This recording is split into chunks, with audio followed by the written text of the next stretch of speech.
Hey everyone, Thyworm here with an SSF Alch Go analysis video, trying to figure out the benefits, if any, of using Alch Go in SSF, primarily as a league starter farming strategy. And I really mean Alch Go, just use an alchemy orb on a map, no scarabs or anything else. I did have 4 void stones, but there's not that much difference between 4 and 2, I feel, and then I ran 50 maps with an atlas tree that I will go over, and I just wanted to talk about what I learned.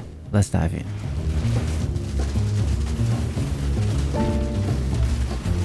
Let's start by listing a few pros and cons I found during this little exercise. First, some pros. 1. It's literally no investment outside of a few alchemy orbs, so it's very SSF friendly. 2. It's a good starting strategy to start gathering some currency for crafting and some scarabs for more advanced strategies. 3. It's very safe because the maps aren't juicy, so it is decent for leveling your character. 4. This is subjective, but it's very chill and pretty fun, as you can do any mechanic you like, skip any mechanic you don't like, and what is on the tree is all very fast. Therefore, completing 50 maps doesn't take all that long. Then cons. 1. It's questionable if you want to literally Alch Go, even in SSF, which isn't exactly a con perhaps, but this is almost a theoretical exercise what I'm doing in this video. I would, for example, always put in some Azeri fragments, the sacrifices, if I had them, for some quantity. Running maps without anything else in the map device, I think these days in SSF you just don't do that, as you can get scarabs relatively quickly while mapping. But that is not the point, really. The point is to show that even if you were to play like this, what you can expect. Anything that you add to this in terms of juice will clearly improve the results. 2. I can't see any other cons really, apart from this just not yielding too many returns. But yeah, that is more effect than a con, the way I see it. You're investing nothing, and so not that much comes out of it. Still, more than you might think.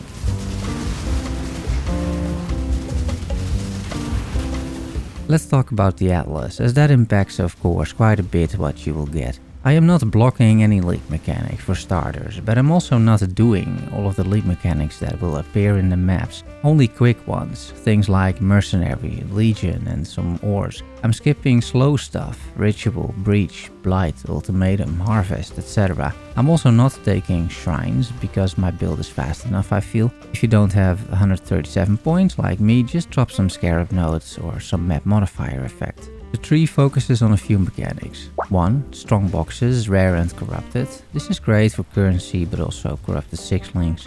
2. Scarabs, helping you gather a few for other future farming strategies. 3. Searing Exarch altars, which I think in SSF provide a lot of good currency. 4. Map modifier effect, quantity and rarity. 5. Map sustain by taking a few map nodes, and I do in fact over sustain maps, tier 16 maps that is.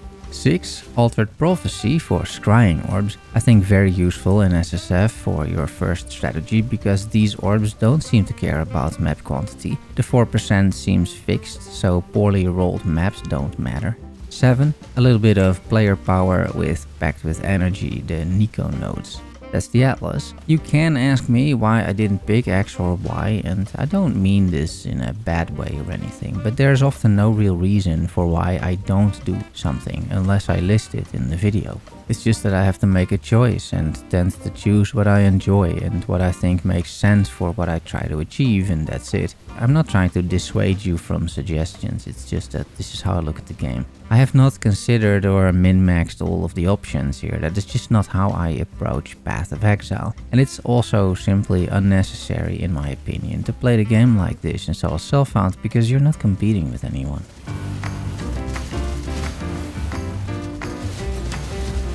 I already mentioned it in the intro, but the maps are simply rolled with alchemy orbs, and then if I can't run them with my build, I just use a chaos orb to reroll them. You can of course also use a scouring orb and another alchemy orb. I don't check for anything else, not even for quantity or pack size. So I have run maps here out of those 50 with 43% quantity, for example. And the maximum I think will be like 90% pretty much. Those are some bad maps, but the idea is of course that you don't have currency yet to reroll and corrupt a bunch of maps. That is what I am simulating here with this strategy. So I rolled and I ran 50 rare maps like this.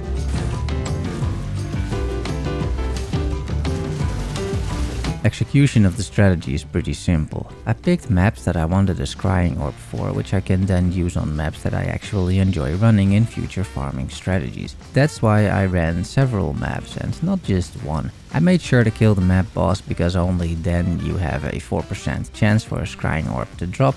So don't go running Jungle Valley and then skip the final boss. Another reason for killing the map boss is you can spawn anomaly maps. I spawned 4 anomaly maps out of 50 rare maps, so 1 in 12 on a very low sample size. Furthermore, astrolabes only drop from map bosses as well. Inside the map, skip mechanics that take too long. I mentioned that already. Otherwise, there's really not that much to it.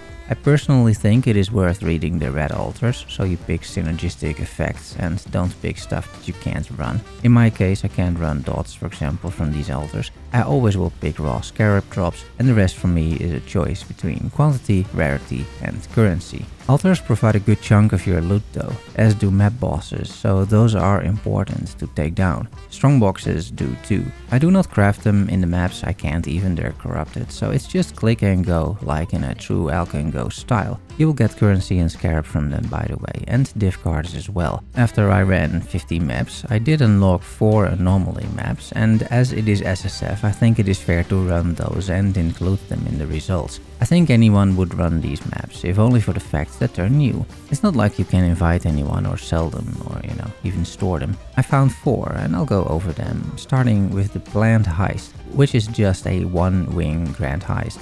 I think very worth running in SSF. You never know what you might find, such as this ring, which you will need for the 60% quality challenge. Up next, I found the Overgrown Grove, basically a big harvest with, in my case, 5 plots. There were 2 unique bosses, and it turns out it is those bosses that at least drop the crystallized rancor. That's good to know. The third anomaly was Lake Islet, which is a calendar mirror, usually very uneventful. And the last one was Court of Chaos, where you can sacrifice a unique and you get stuff in return. And I'm sure there is some logic to this, but I got double corrupted uniques, some cheap currency and a few scarabs. Maybe the more rare the unique, the more rewards you will get.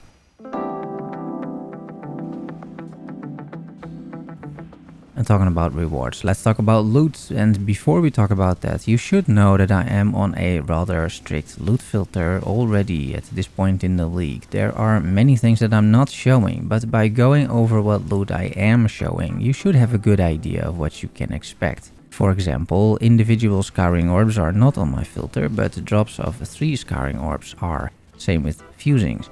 More rare currency I do have on my filter also individually, like chromatic orbs, exalted orbs, ancient orbs and chaos orbs. This is true for uniques as well, and for maps too. I'm only showing tier 16 maps, for example, and special maps like Shaper Guardian maps. All scarabs are also showing, by the way. I'm not hiding any of those, and I'm confident that you will still have a good idea what to expect. But be aware that it depends, of course, on how strict your loot filter is. Alright, now that you have some idea of the loot filter strictness, I've spent a bit of cash on buying new stash tabs, so it is very easy to track the loot and go over it. Starting with the notable tab, notable stuff that didn't go in any of the stash tabs. I found around 60 charts and 8 ducats out of 50 maps. 1 corrupted 6-link and 1 uncorrupted 6-link. A few notable uniques, such as Utula's Hunger or Light of Lunaris. Some of these are from anomalies, I went over that. I got 1 Forbidden Tome, 1 Blueprint, 4 Ghastly Eye Jewels. I'm not showing any of the other Eye Jewels, by the way. So this was from randomly spawned abysses, which I did. 2 clusters, 2 omens and 3 scrying orbs. That's above average if you run 50 maps, because at 4% you should find 2 and not 3. And those 3 are for Cage, which has a Mage Blood card, Burial Chambers for the Headhunter card, and Cemetery for the 5 Div and the 5 Exalt cards. Then let's move to the currency tab. You definitely sustain what you spend on rolling maps and you gain quite a bit. This mostly comes from the Searing Exarch altars. Chaos and Val orbs are very handy early on, but also the GCPs are almost all coming from altars. I think the rest is rather self-explanatory. 14 exalted orbs, 3 annuls, 2 ancients. In the Atlas sub-tab, 3 memories, 3 astrolabes, some eldritch currency. And in the League sub-tab, this is all that I got from that harvest anomaly. Then the Scarab tab, this is what you get from 50 maps. This is not bad, but if you really want to farm Scarabs, I feel, at low investment, likely a better place is the new League mechanic with all the operative strongboxes. Still, if you don't like that, this is very decent for literally Alch Go. It's around 350 Scarabs, I did a quick count, or an average of about 7 Scarabs per map, give or take, low sample size of course.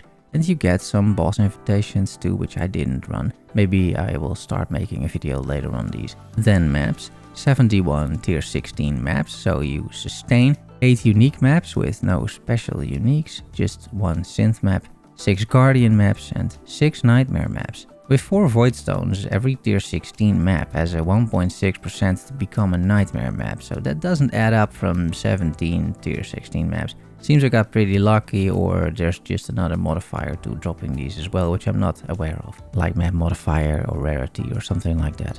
Despite barely investing on the tree in essence, I did get a good number of them. This is surprisingly good, I feel. Then div cards. There are many div cards that I stopped showing, and these div cards are not sets, just one or more div cards. There are no special div cards that I found, but even if I did, what conclusion can you draw from that, right? I think the point is that because of the Diviner's strongboxes and the Exarch altars, you will be dropping a good number of div cards. And that's it for the loot and also for the video. Let me know if you enjoy a video like this, which is not so much a journey but more focused on some strategy and some tips and tricks. And let me know what you'd like to see next. I will be merging the loot with my main tabs and then probably be on the lookout for another 50 maps or so to run, or maybe some underwater shenanigans. Thanks for watching and making it to the end. Love you all. See you soon. Bye bye.